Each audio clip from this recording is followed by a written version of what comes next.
figure out, was Quasit being taxed? And the short answer is no.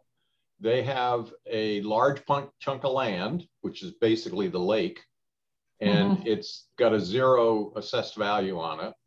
And their roads are like the ones at Witches Woods and Bungee, with private road, no trespassing signs and stuff like that. Same. Yep. Pretty similar. But I don't know why they're not assessed. Okay. Well, that's a question we have to get an answer for from somebody. Somebody came up with an idea to tax the private roads. Yep. Some of the private roads, but not all of the private roads. The other thing I was going to do was call Cheryl to see if she could run a report to get us some more comparables for the 880 Route 171 that used to be the B&B. And she can't do that. She said that was an Emily question. So getting the cards, she couldn't do cards. Well, we were going to get cards on the comps and then the other comps. Well, we've got those. I looked up the comps that were in Woodstock and Pomfret and pulled data off of the Vision database to do that analysis. Thought we ought to have more than that. So I found some more. I think I showed you those numbers that I'd figured out. Well, I went and looked some more and found 3 or 4 more houses, like the McClellan house up at Pulpit Rock and 169, and the old house that's right on the Common on the hill next to the Academy that's looking a little tatty. Yeah. And then Judith Gree's house that's next door to the inn. Those are all about the same vintage. Yeah. And I got that data off of the Vision database. But you can't see the grade. Vision has the grade. Well, it's the percent good number. The depreciation number. No, it says percent good. Oh, look at it. Which is like, I saw numbers ranging from a low of 30% on that house next to the Academy, and then a high of like 89%. I think that's the number they assigned for depreciation. Well, then when the math I did isn't right then. Let's see.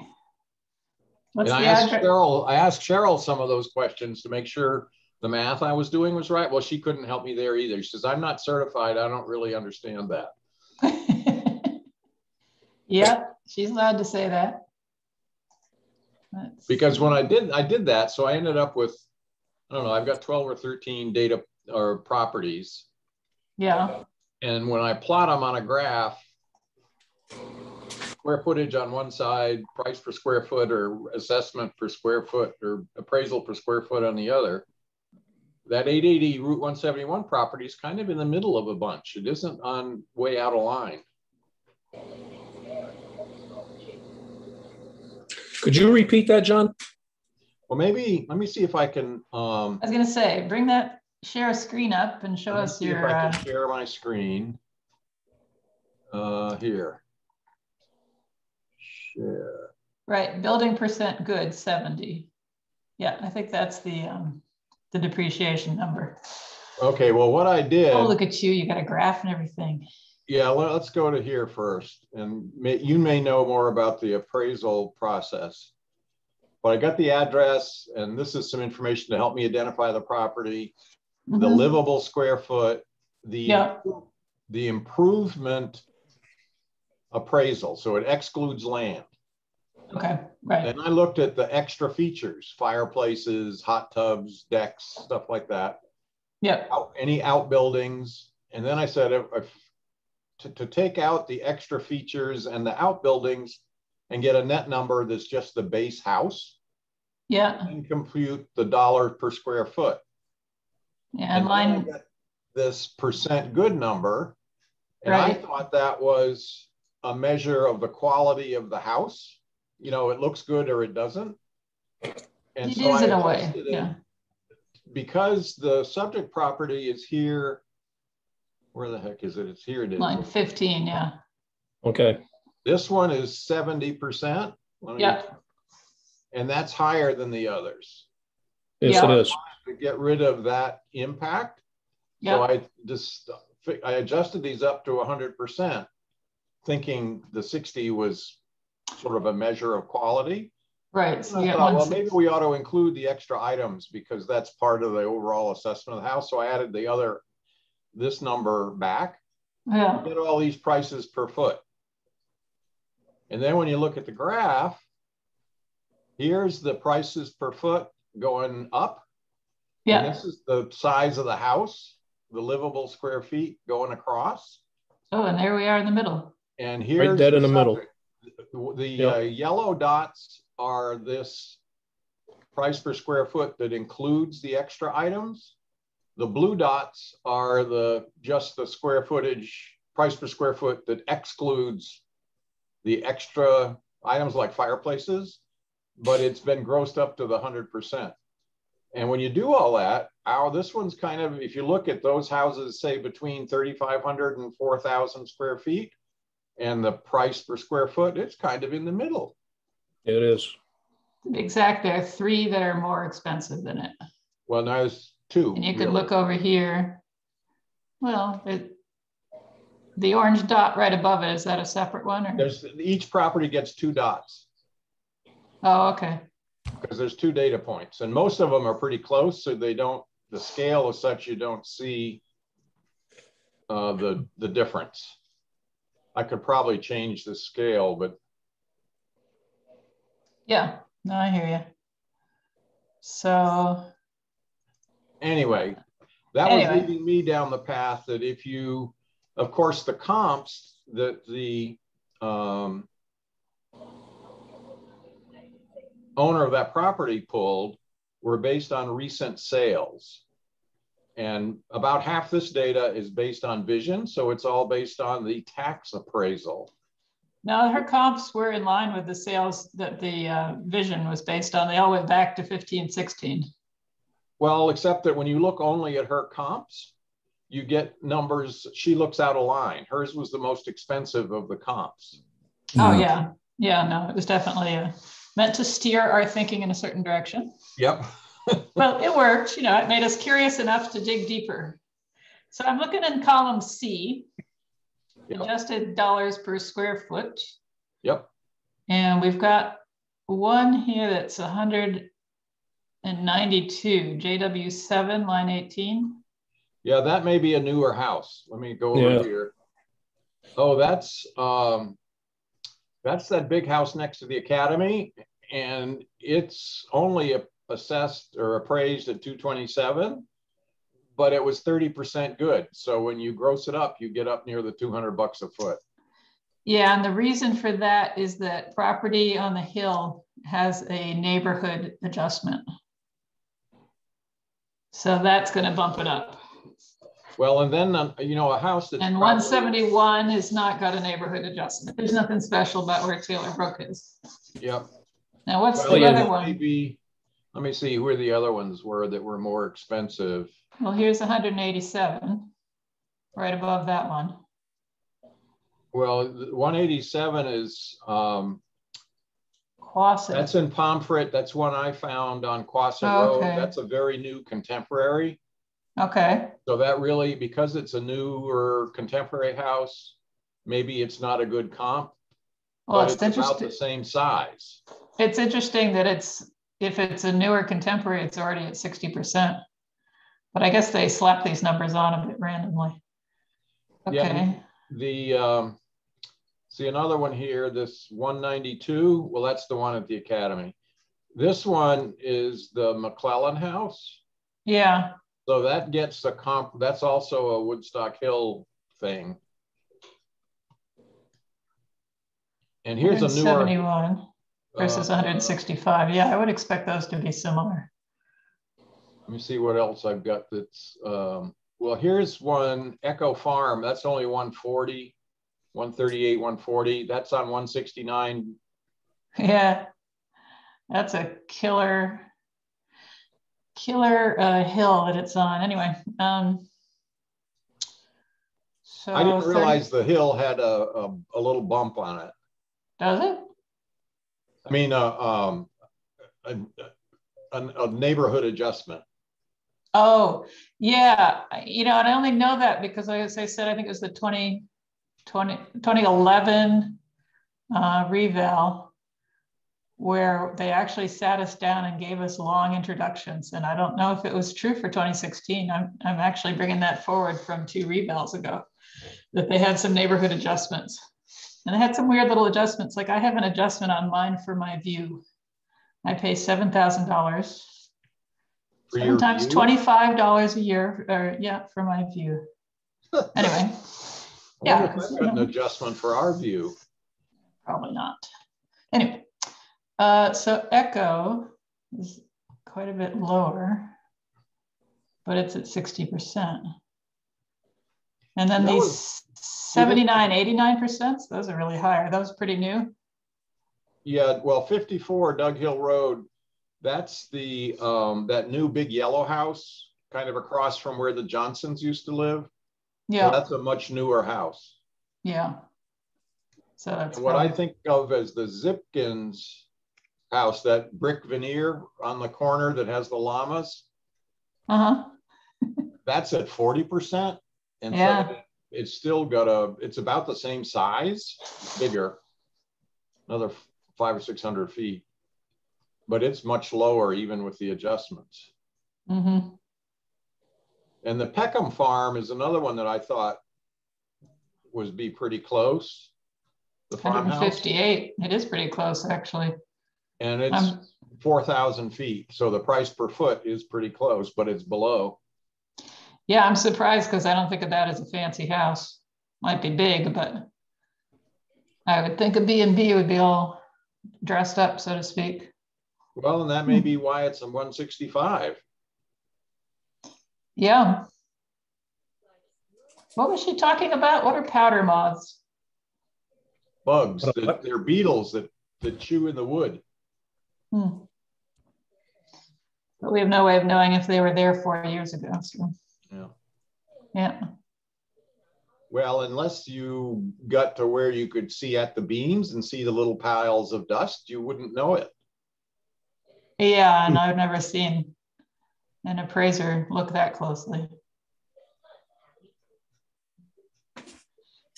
Huh. All right. Well, that definitely weakens her argument. I'm not sure it takes it away entirely. Well, and that's why I was hoping that Cheryl or maybe Emily, if you're going to talk with her tomorrow, could get us a list of houses, between 3,500 and 4,000 square feet that were built before 1900, and look those up, because that would zero in better on other appraisals. I doubt we're going to get, even if we had that, I doubt we would get perfect matches. Oh yeah, no. Because when they do these revals, they take all the numbers and then they do run statistics on them. And as long as everything is within a certain range of the mean, they're happy. Yeah. So there's definitely room for a certain level of error and judgment involved.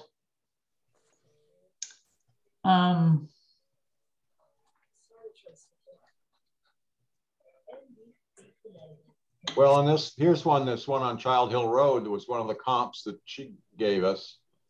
And the raw data per square foot is lower than the subject property. But when you adjust for the difference in the percent good, it's the same. Yeah, which says that that's really a question of why is one at 60 and one at 70. Yep. Yeah.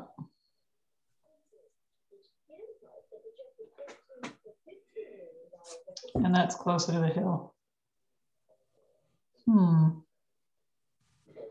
I think that's the one that has the antique store. Yeah. But again, it's probably not fixed up as nicely as a good B&B would have been. Nope. Nope. Yeah. Personally, looking at the B&B from the outside, there's really nothing special looking about it. Mm-hmm. My opinion. I drive by it often, and that's just my opinion. How successful it was as a B&B, probably, I would say it probably wasn't, but I don't know. Now I asked Delia actually, because Delia was our zoning officer and now has moved on to NECOG, but I thought she might know the answer. So I asked her whether if it was used as a B&B and then wasn't used as a B&B anymore, whether that needed to be sort of recorded with the town somewhere to reduce its value. And she said, no. I was thinking of, and this is true, when you get a business and you go through planning and zoning and you get a special permit for your business, that then runs with the land forever. So it's sort of a permanent added value to the land. The example for that is that place up on Doug Hill where they store a lot of trucks and things that the Wootons own. They have like a permanent special permit. Whoever owns that land is always going to be allowed to do all sorts of crazy things on that land. But she said B&Bs are not like that. They're actually come in under home occupancy business. And the home occupancy business, doesn't run with the land. It runs with the business. Yep. And also I did email Cheryl, and she asked Emily, who said that would not have affected the value. The fact it was a B&B, she didn't think it was income-based. So, yep. Yeah, so I'd say at this point, I'm leaning towards either just saying no change, partly because it's about to undergo a reval, or one of us should go inspect it and see, was it a really spiffy B&B or was it just a kind of average place? Well, I think, and maybe too, we could inquire as to how one arrives at 60% versus 70%. Well, I wondered about, since you have a list of questions you sent Emily, and you probably haven't had a response yet because she wasn't at work. Yeah, I didn't have a response, and I didn't ask her anything about this property. Well, one of the things that I would like to understand is whether my doing this adjustment makes sense given the rules of appraisal, or whether I've gone way off the reservation because 60% is more of a depreciation number, not a assessment of the quality of the home. And if you put another coat of paint on it, it would be 70%, that kind of thing. Because that latter is why I did the math the way I did. I was trying to level all those percent goods to the same level. Mm-hmm. To try to see did these match some underlying rule of thumb or guidelines. I think there are a lot of different factors that go in, because you've gotten them back to where,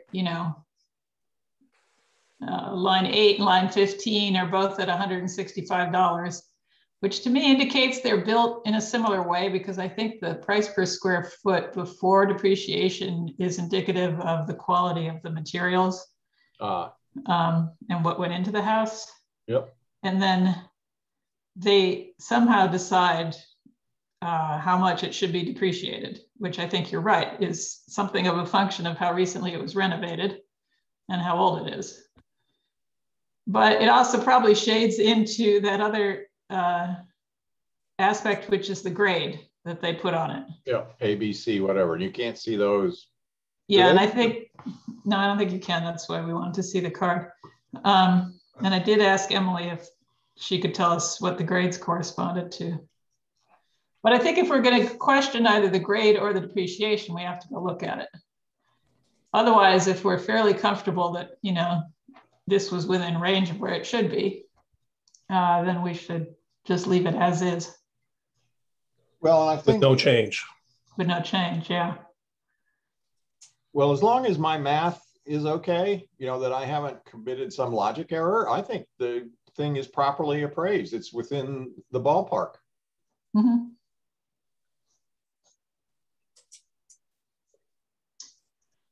Yeah, I'm kind of leaning that way.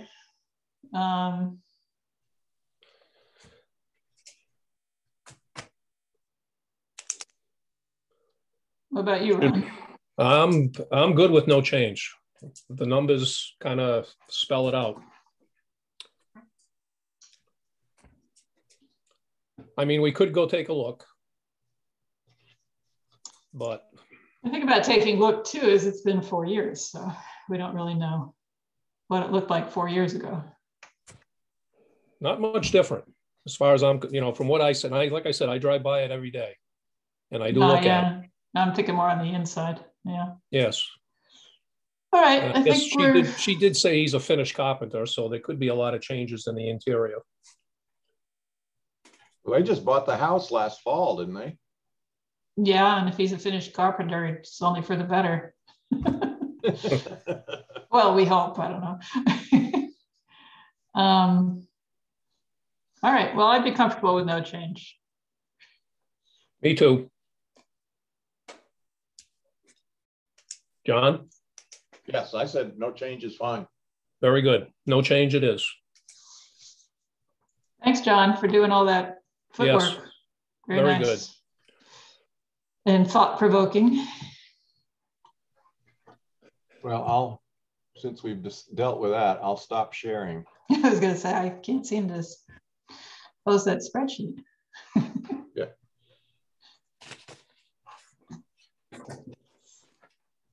All right, let's see if there's any other news I wanted to share. The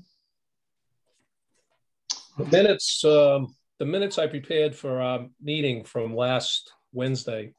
Yeah, I did report that WBA's appeal was denied. Mm-hmm. And I did report the appeal from Mr. Sweet at Laurel Ridge. The appeal was accepted. Mm-hmm. Other than that, or upon further review. Actually, the way I worded them was review by assessor required. So that's the way it went down. Wait, what do you mean? For Sweet? No. For Sweet, appeal accepted. Yeah. Oh, and the rest, you said we're right. Waiting for information. The other 5. Right. Right. Oh, there was one other thing I think I was supposed to look up or did look up, and that was at Witch's Wood, that long skinny piece that's the backside of the dam. Yeah. I thought the land on the flats, after you came down the side of the dam headed towards 198, I thought that those parcels of property were also belonged to Witch's Woods, but they all belong to their neighbor, Mr. Huttenot. So they don't, okay. All the stuff they flood belongs to their neighbor. Yeah, I remember, who's the guy that was head of the Board of Finance for a long time? Dave. Yeah, it was Dave. Osmer? Doesn't he lives downstream from Bungay and Witch's Woods. He does. He lives said, on. Yeah, and he said that certain times of the year they would draw down the lakes and flood his hayfields, and he had no control over it. Yeah, and it was interesting, what the state law was about a private property owner's control over water upstream from them. So I always remember him talking about the flooding of his hayfields thanks to Bungay. Yeah. So that doesn't entirely surprise me. All right. What are we going to do with Mr. Reddick's attic? We're waiting. Emily's going to go see it tomorrow and get back to us. Yeah, okay. She is. And Stellick's little patch of land across the street. Yep. I think I asked Emily about it. I'm just not clear if it really was one parcel or 2 parcels. I can't believe it wasn't 2 parcels all along, because it just seems odd to me that it wasn't 2. Well, in the deed that was included with Noreen's appeal, she copied the deed from when it was conveyed to her mother. Yeah. It was described as 2 separate parcels. There were meets and bounds descriptions for the parcel where the schoolhouse is and that little piece where the well is. Yeah. And they were described as separate pieces of land. And when you pull it up in Vision, does it have history on it?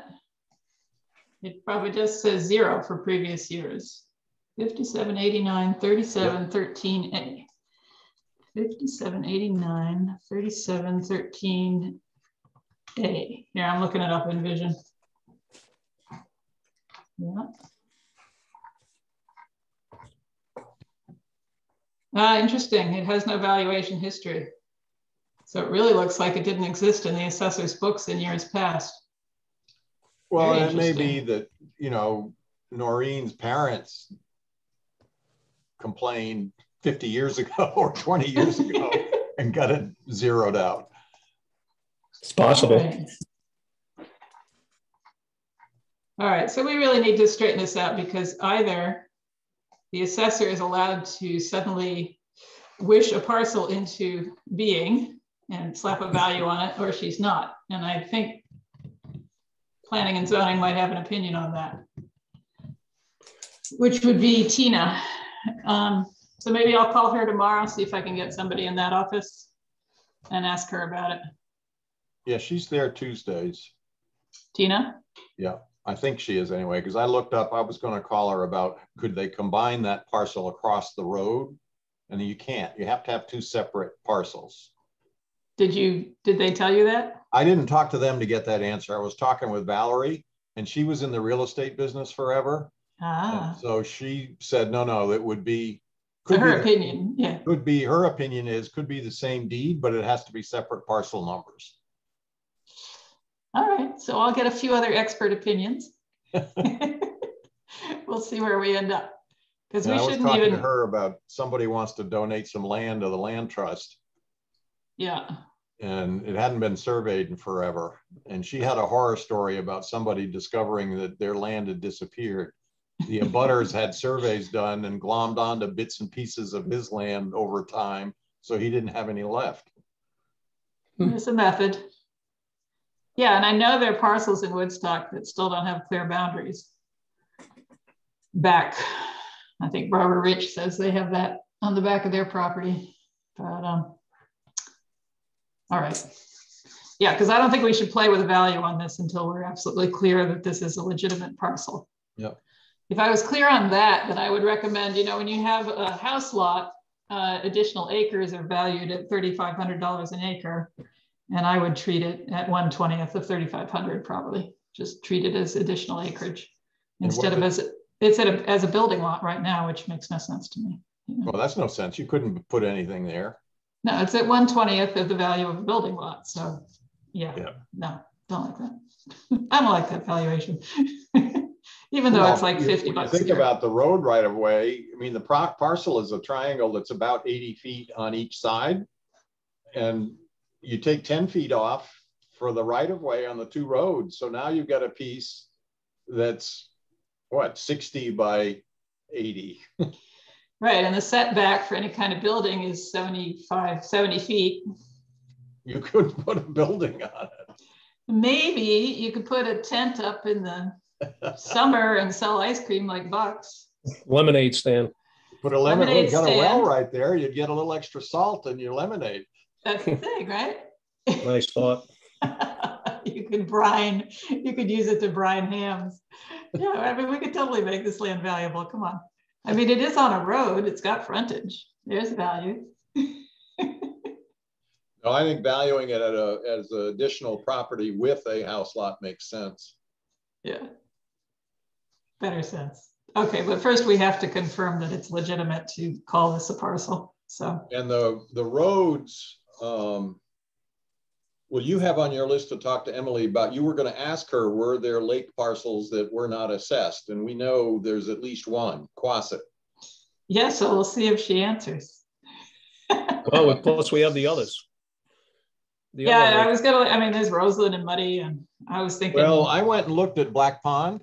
Yeah. And it's bounded, well, it's surrounded about 75 or 80% of Black Pond is surrounded by different parcels that are owned by the YMCA. And then there's a stretch that's owned by the state of Connecticut. And then there's a private landowner that owns a piece. But there's no, and when you read the deed, I looked up the deed for the private landowner, and his deed description says that you meander along the shore of the pond. So it doesn't extend into the pond. Oh, you have been having fun with these. John, are you saying there's only, go ahead. Yeah, no, you go ahead. Are you saying there's only one private landowner on Black Pond? No, there's, that's right. Only one private one. If you look it up in NECOG, it's the northeast, maybe a quarter of the lakeshore. And then you go, there's a piece for the YMCA, then there's a parcel for state of Connecticut, then there's 2 more parcels that are YMCA. Okay, so there is only one private landowner on Black Pond. Now that's based on NECOG, and NECOG isn't always up to snuff. Yeah, I mean, the way we ought to do this, if we could meet together, we'd be pulling out the assessor maps, or somebody could go in, you know, and insist on getting in and actually pulling out the maps and looking at the physical maps, which is fun anyway. Yep. And one could stand there with the map and the computer screen probably and go back and forth, you know, and look.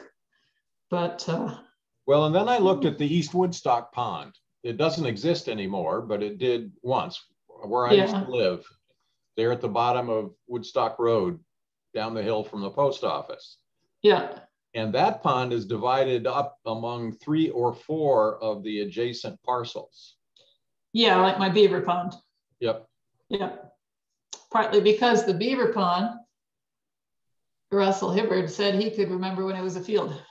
So, I mean, a lot of the low-lying swampy land around here was fields when there were less trees. I also looked at Roseland, and Roseland is surrounded by lots of different private landowners. So there's no, I didn't read any of those deeds, but you can see again, it's NECOG, because that was the easiest map to get to. But there's a lot of different people, and all the property lines run along the shore of the lake. Yeah. And the thing is, if the lake officially belongs to Roseland Park, then it's probably not taxable. Right. Similarly to Black Pond, if the lake officially belongs to the state of Connecticut and the Y, it's not taxable. I'd say Muddy Pond would be the other one to look at, because that's not surrounded by public land except the town beach. Of course, if the lake belongs to the town. Yeah. All right, well, let's see what Emily says. And if one of us is going to call her to talk to her live, or just rely on the email exchange? Well, to start with, I emailed her, and I also sent a second email, sort of more expressing my feelings on the current relationship, which may or may not be wise to do such things in emails. But no, I was going to wait and see what she, you know, in terms of the cases, I was going to wait to see what she said factually. Okay. Which I think she can do in an email. Mm-hmm. Yeah. I mean, we have 2 weeks now to make these decisions, which seems like a lot of time, and then it doesn't. Oh, thank you. I love them. Now you got that one for the holiday. I got it. The best one. Thank you, Joe. Thank you. All right. We lose our link? Nope. No, we're still here. We're just okay. I just had a knock at the door. Greg was there. Got a St. Patty's towel.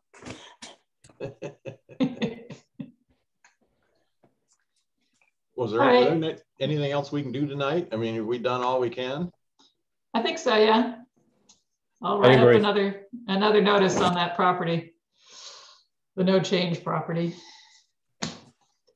Yeah, because I think the Troopa property, correct? Yeah. Andrea Troopa, yeah. Right.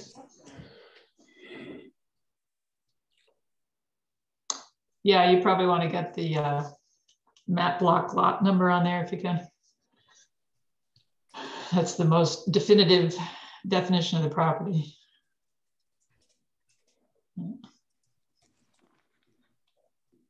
I think it was on some of the paperwork she submitted. It's part of the appeal. Yeah, it should be on the appeal. Okay, when do you want to meet again? Wednesday? I have a conflict on Wednesday.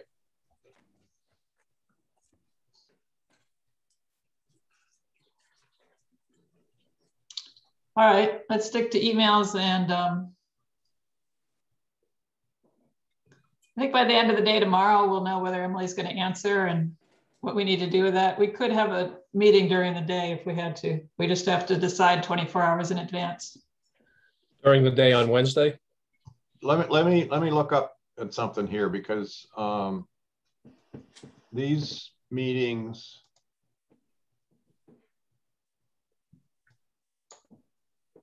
my meeting on Wednesday starts at 7, and I have a meeting on Thursday that starts at 7:30.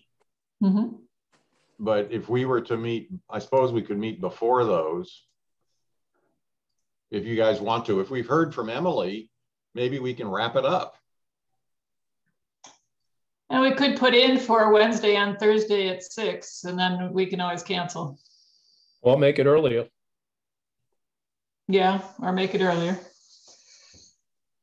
Anytime's good with me. Well, what would you like, John?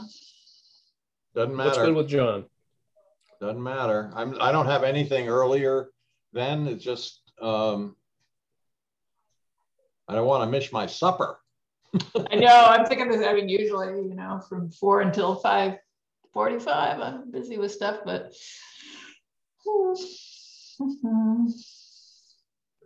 well. Is 5:30 too late on Wednesday, John? No, that would be fine. 5:30? We could do 5:30 on Wednesday. Okay, let's do 5:30 Wednesday and Thursday. And hopefully we won't need both, or one of them will be real short. All right.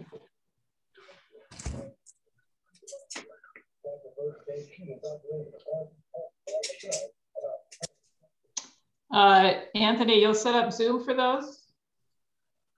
Yeah, I can. So 5:30 Wednesday, 5:30 Thursday. Yep.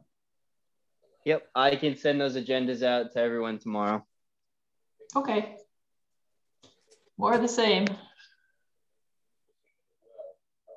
Okay. That's it then. I think we're done. Thank you. And you. Have a good night. Good night, all. Take care.